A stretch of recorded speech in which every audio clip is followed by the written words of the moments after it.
I was just thinking today about this really strange contradiction that we all just sort of live with. Oh, yeah. What kind of contradiction? Well, it is about how we handle the fear of losing a job. I mean, if you look around, almost half the people we know could not even cover a basic $400 emergency without borrowing money. Right.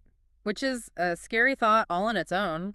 Exactly. And then you add in the fact that finding a new role can easily take like 5 or 6 months. So Right. on paper, losing your job looks like a pure math problem, Right. like a total financial disaster. Right. It seems like it should just be about the math. But the twist is, and this is the part that I cannot stop thinking about, the people who actually survive that kind of sudden shock, Mm-mm. the best, the ones who really bounce back, they're almost never the ones who just had the biggest savings accounts. No, they aren't. It feels completely backwards because from day one, we are taught that feeling secure is strictly a numbers game.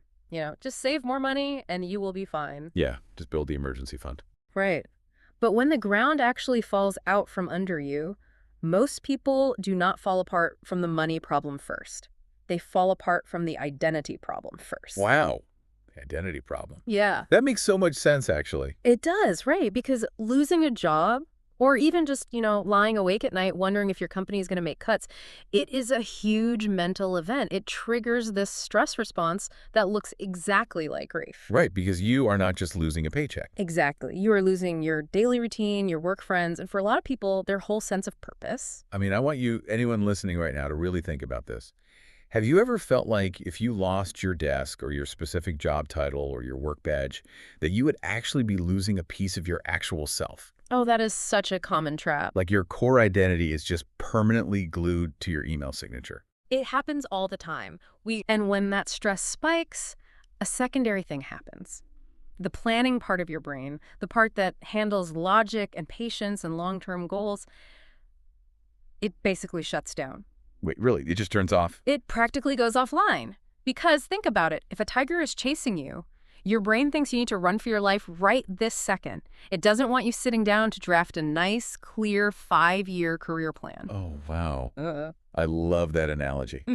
It is like having a blaring fire alarm going off inside your house while you're trying to sit at the kitchen table and read a map. Yes! You just cannot focus on where you are going when the sirens are that loud. So is this biological hijack the reason why we make such terrible, panicked choices when we are stressed about money? That is the exact reason. And it is so Right. important to realize that this is not a character flaw. Right, it's not just you being weak. No, not at all. It is not you being bad under pressure. Yeah. It is just your biology doing exactly what it was built to do. It is just aimed at the wrong century. The fascinating thing to me is how this panic shows up in ways we totally miss. Like it is not always a full panic attack at your desk. No, it is usually much quieter than that. Right. Sometimes it is just this quiet drop in your self-worth, even when you were doing great at work. Or, you find yourself snapping at your family because they loaded the dishwasher wrong. When really you are just terrified about some rumors you heard at work. Exactly.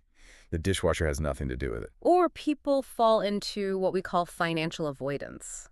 This is a massive red flag. What does that look like in daily life? It is when people literally refuse to look at their bank accounts or open their mail. Because in the anxious mind, admitting the fear is there feels like admitting it is real. Oh, wow. Like if you say it out loud, you are inviting it to happen. Exactly. It feels like a jinx. And so they start to view asking for help as a weakness, and they just isolate themselves while the stress keeps building. And it is wild how this whole identity trap changes depending on how old you are, too. Like if you are in your 20s, you are still actively trying to figure out who you even are.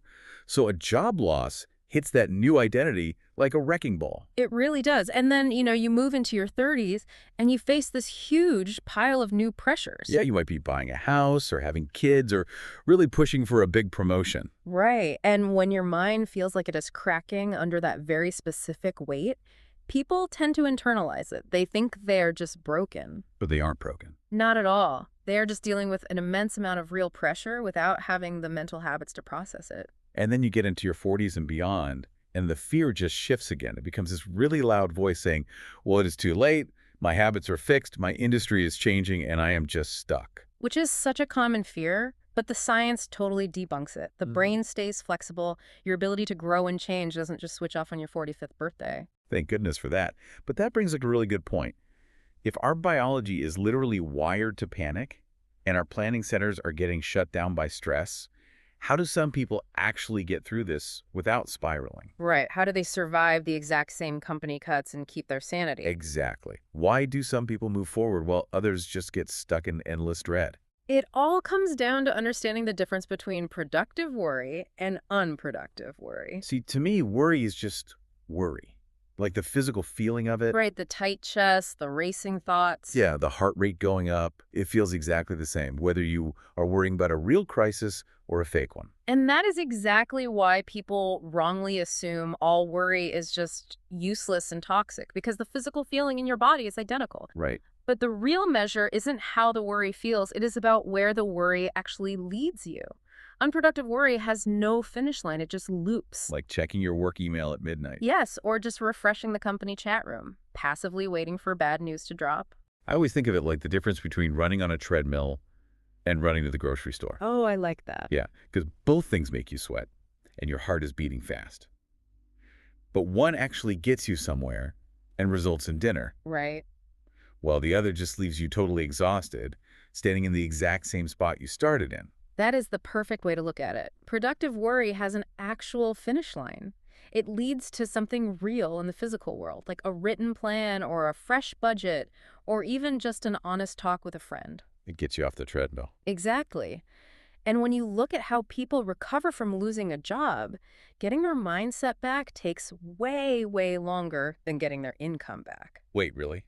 The mental recovery takes longer than finding new work. Yes, people often replace their income long before they ever rebuild their basic sense of safety in the world. Wow, that makes sense though, because work and money are always ranked as the top sources of stress for most adults, even more than health or family issues. They absolutely are. It reminds me of someone I used to work with. Let's call her Jennifer. Her story is the perfect example of that treadmill of worry. What happened with her? Well, her company went through 2 huge rounds of cuts over like a year and a half. Her specific job was totally safe the whole time, but she developed this intense future dread. Oh, no. Yeah, she was checking her email in bed before she even put her feet on the floor in the morning. Just waiting for the axe to fall. Exactly. She basically paid the full mental and physical cost of a layoff that never even happened. She just suffered through the worst-case scenario in her own head for 18 months. She was trapped in the loop. Her alarm system was firing constantly, flooding her body with stress, but she never used the planning part of her brain to actually make a safety net. So how do we fix that? Yeah. How do we get off Jennifer's treadmill and start actually moving forward? Because I know there's a specific set of habits to build this mental safety net, and I really want to break down why they work. Well, the very first step is simple but hard. You have to name the fear clearly. Because vague dread is just exhausting, right? Exactly. If you just think, oh, the economy is bad, something terrible will happen, your brain has nothing to work with. It just spins. But if you make it specific, Right. If you say, I'm afraid I will lose my job in the fall because sales are down, well, now you can actually plan for that. You shrink the monster down to size just by defining it. that makes the second step so much easier, which is all about untangling your identity. It is a slight shift in how you talk. The I am versus I do shift. Yes. Instead of saying, I am a marketing director, you start saying, I currently direct marketing for this company. It is a small change, but it is huge for your mindset. It just puts this tiny, healthy buffer between your actual soul and your current paycheck. Because if the title gets taken away, your core identity doesn't just collapse with it. Right. Which leads right into the third step, doing a skills inventory. Yes, this is crucial. You physically write down everything you are good at, totally separate from your current job title. And you aren't doing this to send out resumes today. No, not at all. You are doing it to prove to your own nervous system that you have real value outside of the building you work in. This makes me think of a guy I talked to once, Michael. He had been at his job for over a decade, middle management. When they let him go, his identity just shattered completely. That is so tough after that much time. It was. He fell into total financial avoidance. He couldn't even bring himself to open his banking app. He was just paralyzed. Totally paralyzed. But the turning point for him was having coffee with a former coworker who had been through the same thing years ago. She was just brutally honest about how much shame and fear she had felt. Wow, just hearing that must have been a relief. It was. Hearing someone else name that exact same shame gave him the permission to finally sit down and write out his skills. Because shame makes us hide, and hiding breeds panic. Taking away the shame let his planning brain turn back on. Now, this next step, I have to be honest, I want to push back on this one. Okay, let's hear it. It is the stress exposure practice, where you sit down and just stare at your bank balance for 5 full minutes without judging it, just observing the number. Right. I mean, that sounds like actual torture for someone who is already in a panic. Isn't staring at the source of your stress just going to make the alarm system ring louder? I completely get why it sounds like a terrible idea. It really does sound backwards. Yeah, it sounds like making it worse on purpose. But it is actually rooted in exposure practice. It is about giving yourself a very small, controlled dose of the thing you fear. Okay, but how does that help? Because when you sit with that number for the first minute, yes, your heart rate will spike. You will feel the fear. Right. But as the minutes tick by and the roof doesn't cave in and you don't spontaneously combust, You realize you are actually okay. exactly, your nervous system learns a massive lesson. This discomfort is survivable. It literally trains your brain to stop running away from the reality of your money. Oh, I see. You are basically building a mental callus. Like, the friction hurts at first, but eventually the skin gets tough enough to handle the heavy lifting, That is a brilliant way to phrase it. It builds your tolerance. which makes the next habit make total sense. Yeah. Putting a strict limit on your doom scrolling. Yes. You have to limit the bad news. Because if you just mainline terrible economic news all day on your phone, your brain starts thinking the economy is an actual predator pacing around your living room. Exactly. It keeps you on high alert forever. So by putting a timer on it, say just 15 minutes at lunch, you basically put the predator in a cage. You let your logic review the news without keeping your alarm ringing all day long. That is exactly the goal. And to keep from getting stuck in that doom loop, you also need the next step. You have to keep up one social connection every week that has nothing to do with work. Nothing to do with networking at all. Zero networking, because isolation is the biggest hurdle to bouncing back mentally. You need friends who remind you that you matter, just as a person. Right. Which gives you the clear headspace for the next step, creating a written plan B. And not just a vague idea. No, 3 concrete written options you could try if the worst happened. But why does it have to be written down?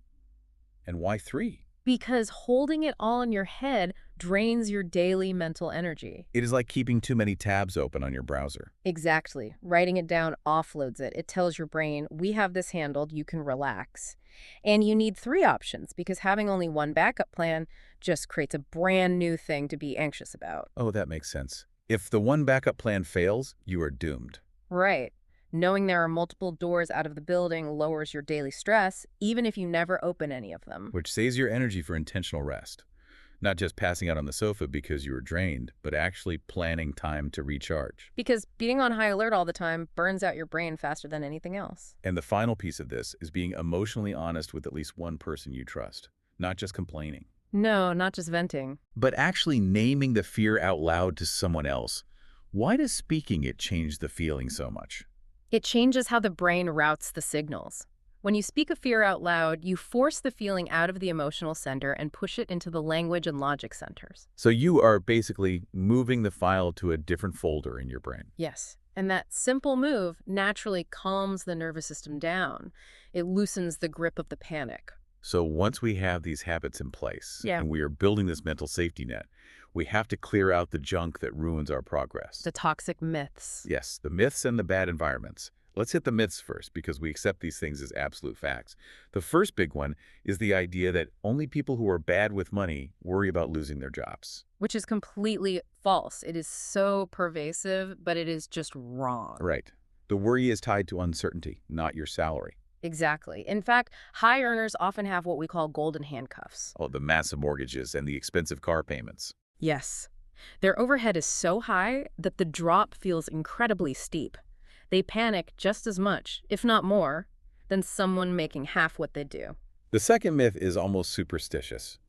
It is this idea that if you plan for the worst, you are somehow going to jinx yourself and make it happen. The jinx mentality. Yeah, like if I update my resume, I am telling the universe I am ready to be fired. But human behavior shows the exact opposite is true. People who actually sit down and plan for a bad outcome report feeling way more optimistic every day. Because the fear finally has a place to live. Exactly, and stops looping in their head, and they gain a real sense of control. And then there is the third myth, the one that corporate culture just hammers into us. The belief that if you just work hard enough, you can guarantee your own safety. Which is historically and mathematically untrue. It really is. Security is driven by huge outside factors. Interest rates, global supply chains, company mergers.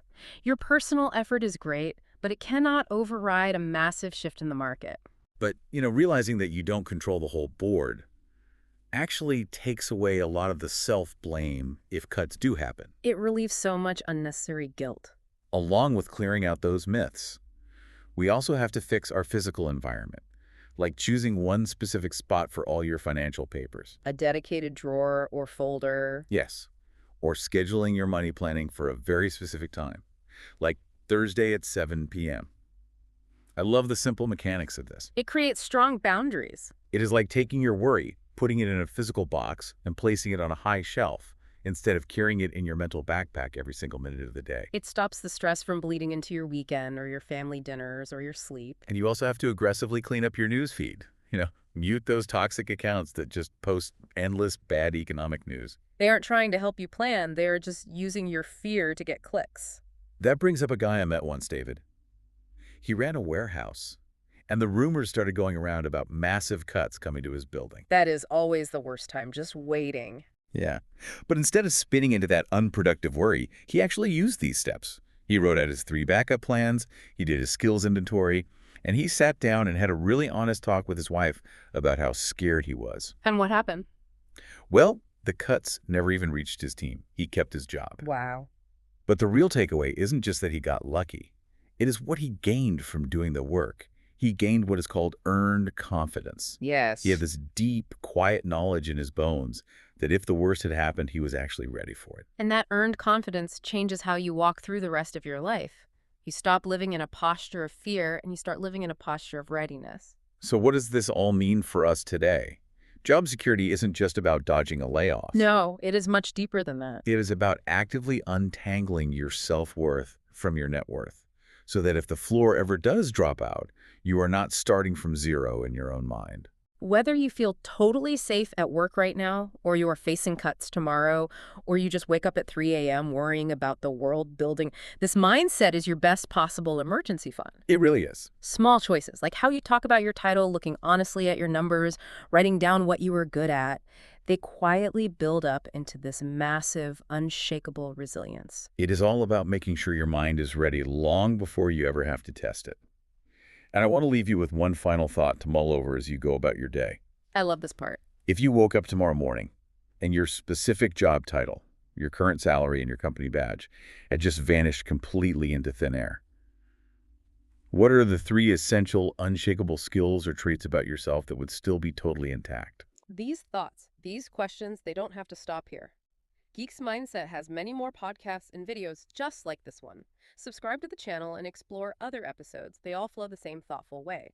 If this podcast felt genuinely useful to you, share it with even one person in your life. That one share can bring a real change in someone's life, and it helps Geeks Mindset reach more people who truly need this. If this brought you real value, look for the join button right next to the Geeks Mindset logo below this video. Click it and become a member of the Mindset Support Circle. Your support helps honest mindset awareness reach thousands who are silently struggling. Geeks Mindset moves forward because of you. Thank you so much from the heart for being here.